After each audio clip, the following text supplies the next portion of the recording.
my beat, from Times Square to Columbus Circle, the gaudiest, the most violent, the lonesomest mile in the world. Broadway's My Beat, with Larry Thor as Detective Danny Clover.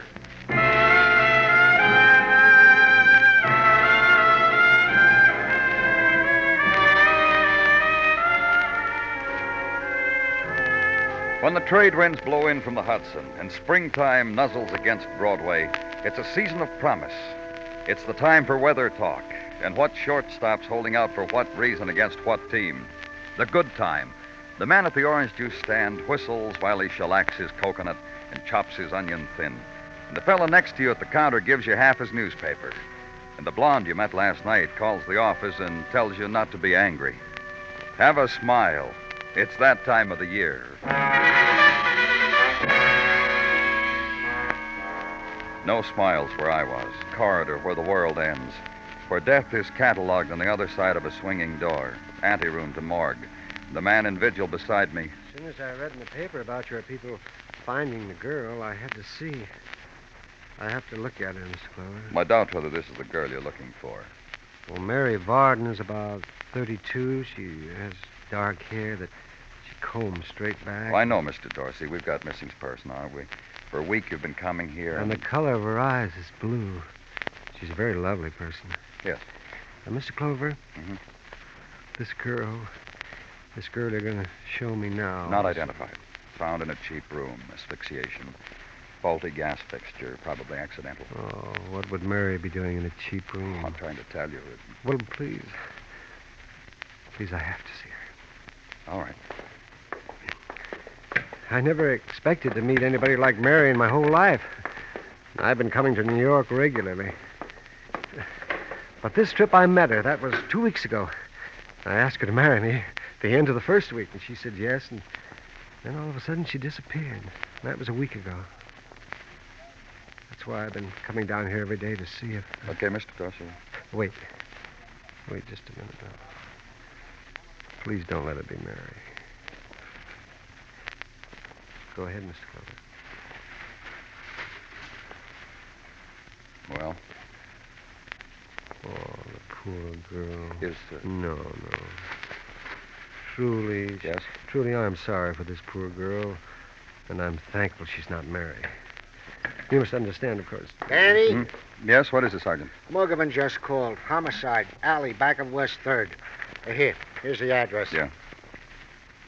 You all right, Mr. Dorsey? Oh, I'm all right. But, I wonder... What? Would anybody mind if I just waited outside? They'll be bringing other people into this place, won't they? Wait if you want. They'll be bringing other people in. Get me a squad car, Sergeant.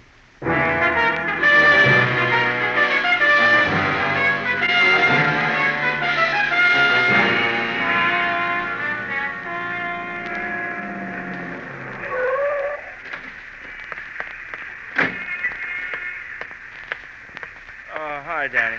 Mugman, what about him? Beaten, face, head. When we get him downtown, we'll probably find other marks. Looks like that kind of effort was made on him. Now, shine the flash, you'll see what I mean. Yeah. That brick over there, a little ways away from where his hand's reaching out. What about it? The bloodstains on it. I figure it's what finished the effort. The thing that killed him. Where his hand's reaching out. You find anything that... Yeah, a couple things. Roll of bills in his pants pocket, $50 all told, so robbery's out. Let's see, cigarettes, breath sweeteners in his coat, inside breast pocket, this wallet. Identification card, name Tyler Gosden. Address Lane Hotel, West 39th Street. Case of accident, notify. That part's blank. You'll finish up here, Mugman. Yeah, I'll make the time for it.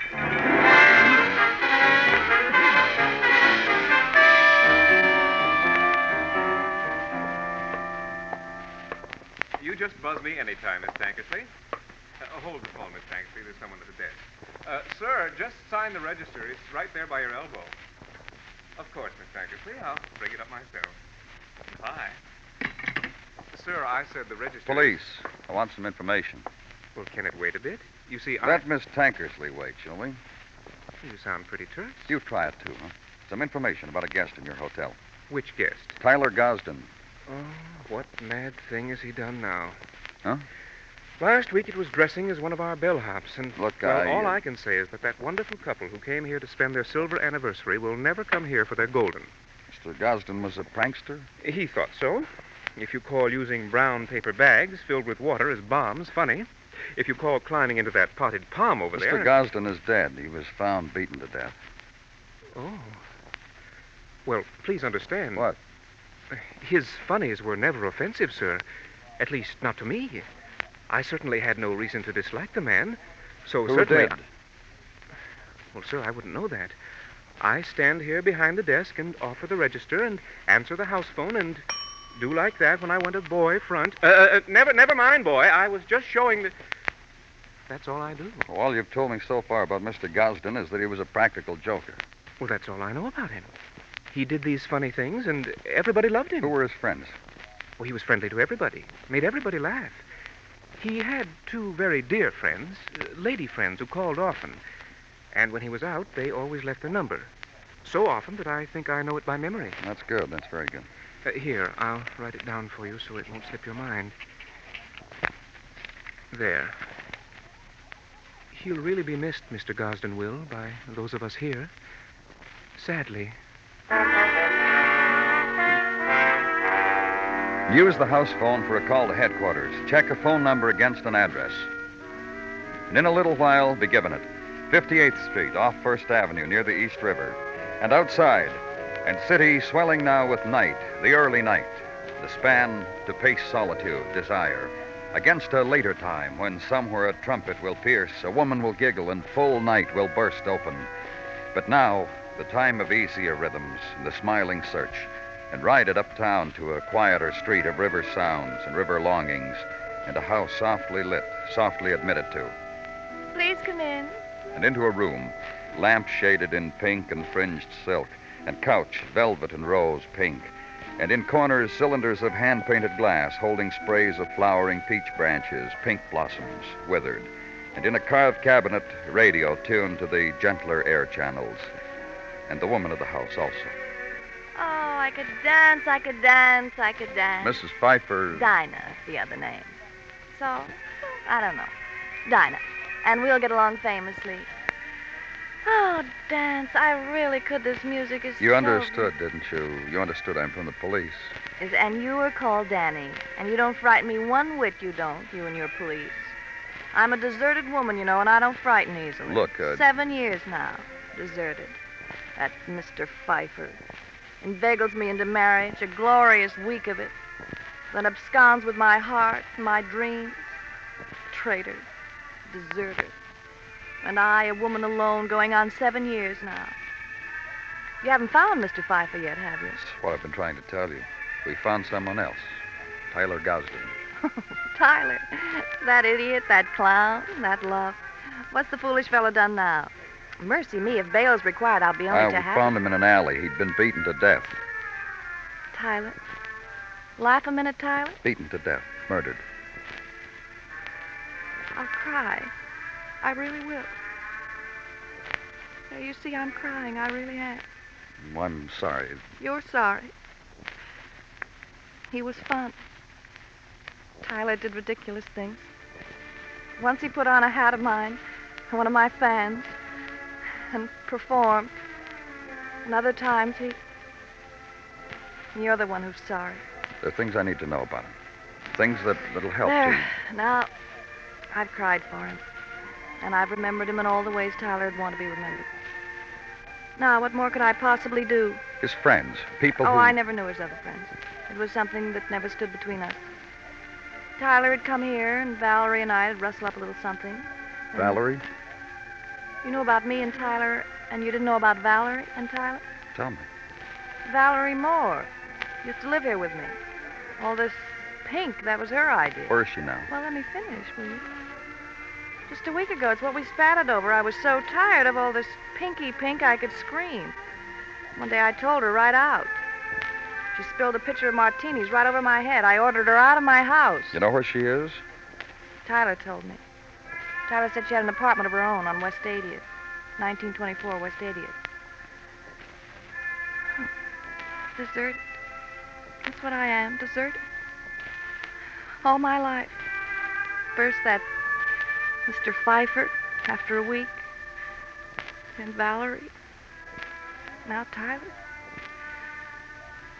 I'm gonna... I don't know what, but I'm going to.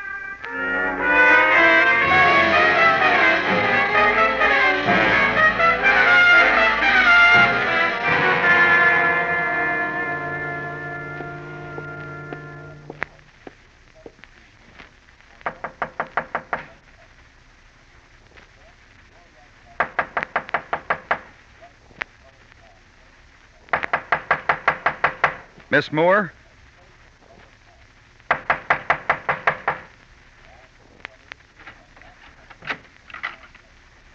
Miss Moore?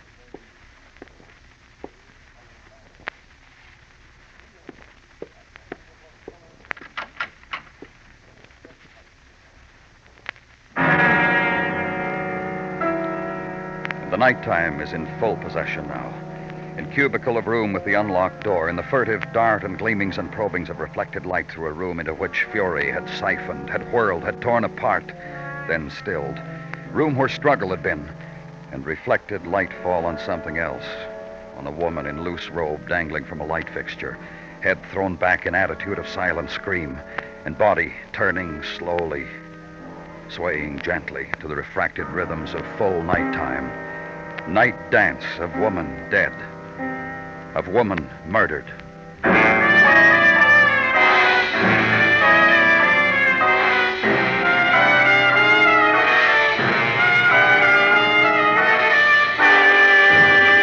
You are listening to Broadway's My Beat, written by Morton Fine and David Friedkin, and starring Larry Thor as Detective Danny Clover. Lionel Barrymore, the host on your Sunday night Hall of Fame Playhouse, has announced a new policy for this time-honored dramatic program. Hall of Fame Playhouse has turned from literary adaptations to history itself, and each week you will hear true stories from American history, original dramas about little-known or unsung heroes of our nation's past. Every Sunday evening at the Star's address, CBS Radio brings you the Hall of Fame Playhouse with Lionel Barrymore and top screen stars.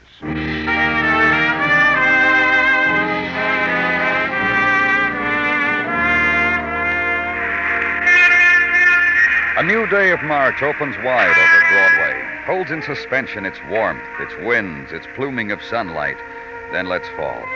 The process has begun, the process of the seeding of pavements with spring whisperings. And from the stifling platforms, out of shallow light reflected from walls of stained tile, the swarm. Out of depths of earth where steel hurtles through pillared corridors, where chill underground winds race, the swarm. And at subway exit, pause an instant, bite a lip, lurch into the March day. And farther down the street and perform into office, into shop, in doorway. The day's opening flourish, hang the night dream on the time clock.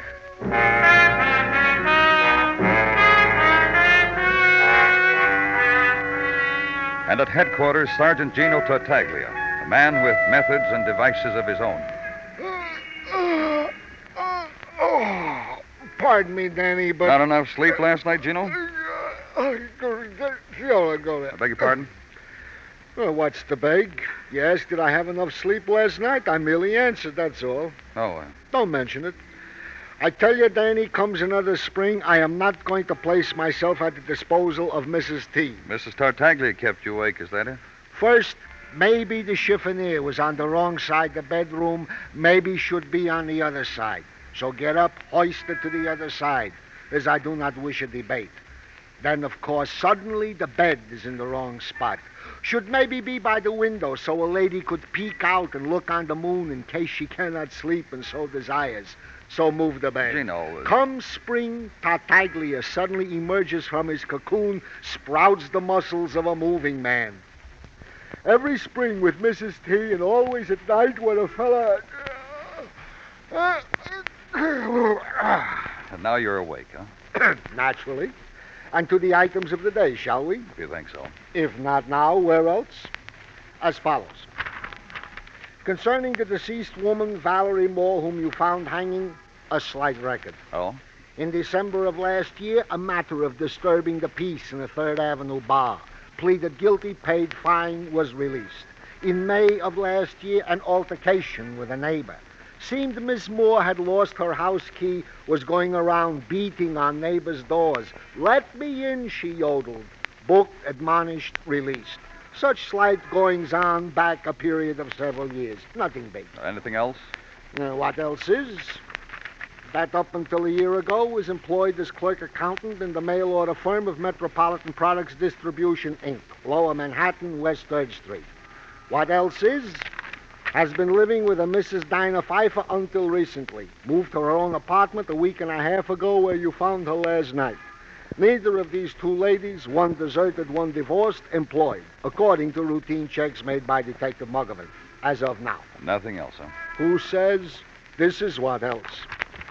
That up until his being beaten to death in an alley, Tyler Gosden was employed also at Metropolitan Products District Manager. Gino.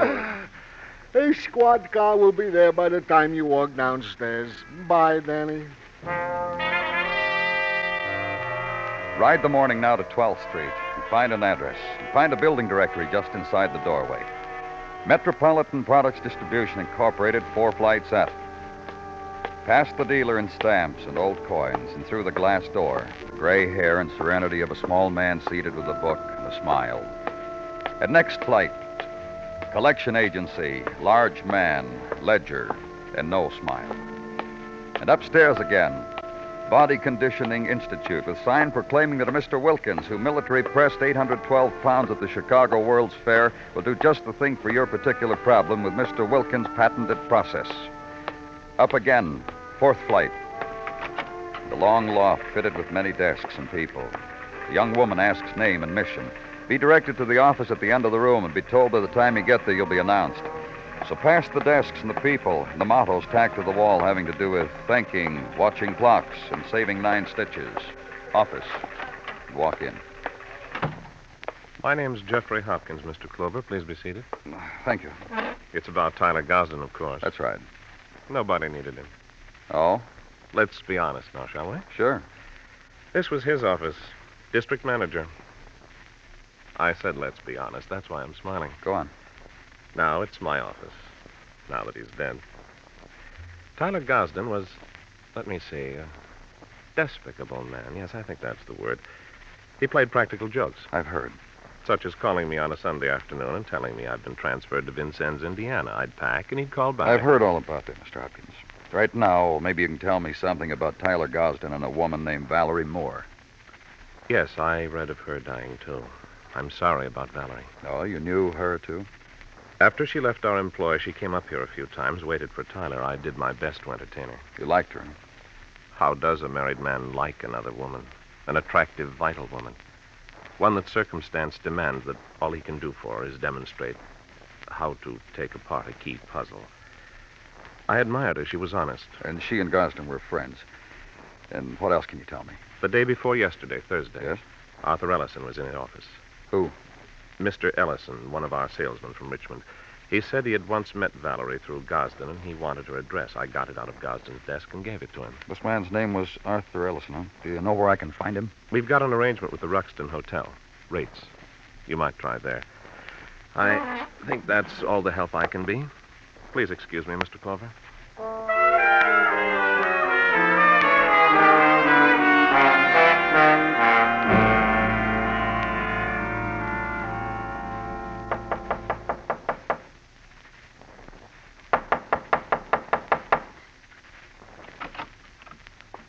Howdy.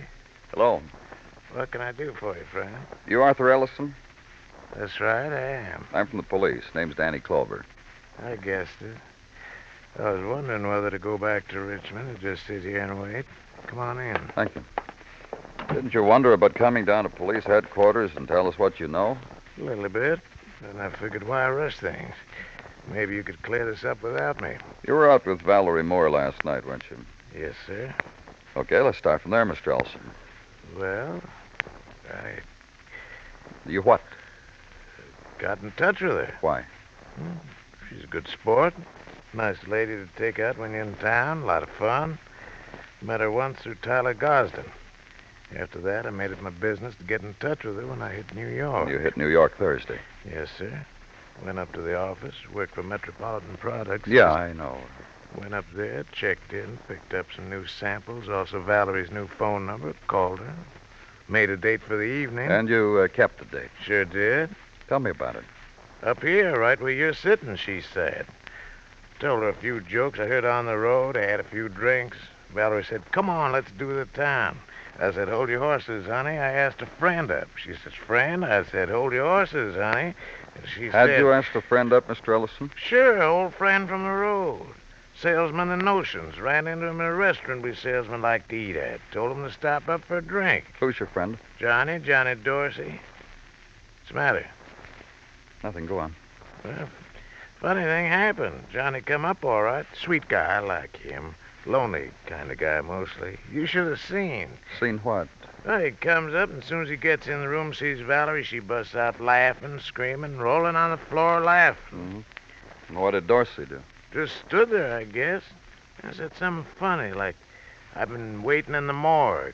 Then Valerie really laughed, and finally she got out of control of herself and said to Johnny, boy, is the joke ever on you? Johnny turned around and walked out. What about you and Valerie? Finished the drinks, went to a floor show. I left her at her place. I come back here. That's it.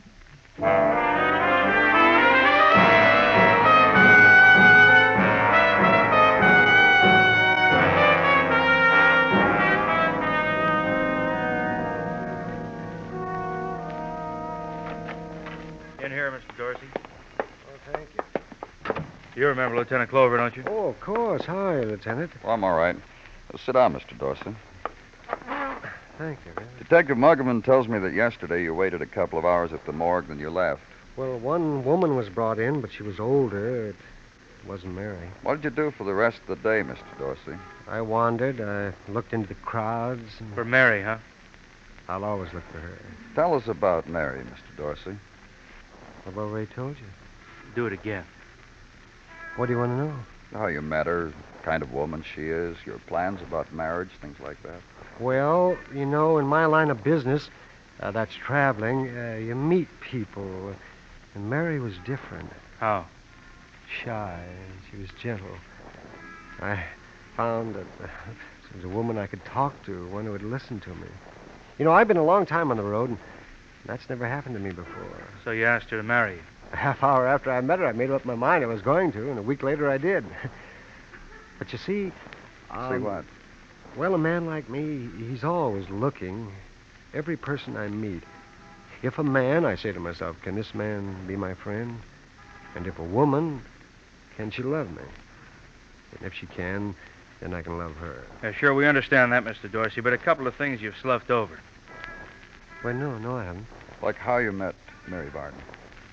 I told you. Yeah, but you didn't mention Tyler Gosden's name when you told us. Well, I didn't think I... Oh, let's had get to. off it, Mr. Dorsey. Gosden's been murdered. I know it, you know it, so let's have some details, huh? Well, the only thing I know is that Mary's gone. What do you mean, gone? Well, she's vanished. I can't find her. You know that. Yeah, we thought we knew that, but not anymore. Danny? Yeah. Let's take a walk, Mr. Dorsey.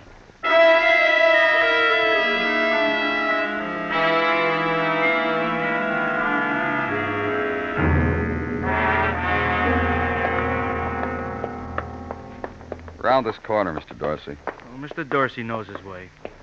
You think you found Mary? You tell us.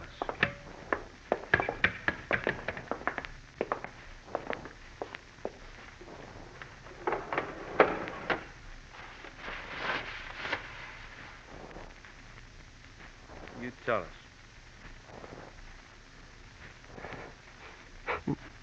This the woman Yes. you were going to marry? Yes, that's... I've seen it happen a lot of times, Mr. Dorsey. The murderer stands where you're standing, says he's sorry. Well, I'm not sorry. Okay, Muggerman. I'm not sorry. I'm not... Well, let's go out in the hall. We'll sit there and sorry. talk for a minute.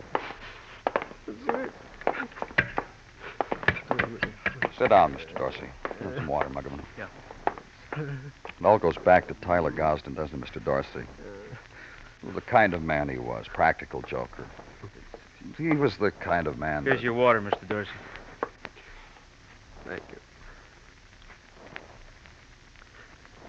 Thank you very much. Well, Mr. Dorsey, you want to tell us about it now? We'll help you. You met that woman through that sterling humorist, Tyler Gosden. That woman, Valerie Moore. Big Joke was introduced to you as the sweet, shy, lovable lady you could talk to, Mary Varden. I waited so many years. I thought that finally I'd... Yeah, we know. Valerie Moore was just posing as a woman named Mary Varden. Practical joke, instigated by a prankster. Yes. They had their joke. And now They're dead. Because you killed them. They had their joke. I fell in love with a woman who never existed. She disappeared, and I looked for her. And I found her. In a hotel room, out of character, drinking with another man. And she laughed at me. And she told me the joke was on me. And it was. That was Thursday night. And Friday morning, you killed Gosden. Friday evening, you killed Valerie. That's a real busy Friday, Mr. Dorsey. You don't play jokes with a man's life. That's all. A man's life. Well, what else has a man got? I guess many people like me, they realize early that their life is over, but they keep on living. They hope and they look, and in between they just go on. And no one has the right to laugh at anybody or make jokes. That's why I meant it, and I want you to believe it. For what I did to those two, I'm not sorry. Let's go, Mr. Dorsey.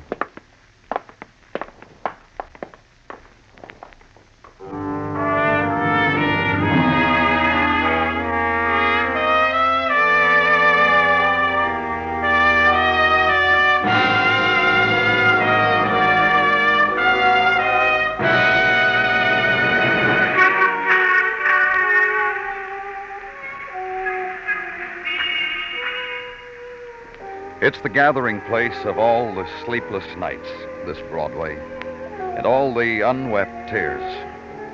The place to come to, erase what's happened, start all over, make a memory. The street is littered with odds and ends. Fit them together any way you want. It's Broadway, the gaudiest, the most violent, the lonesomest mile in the world. Broadway, my beat.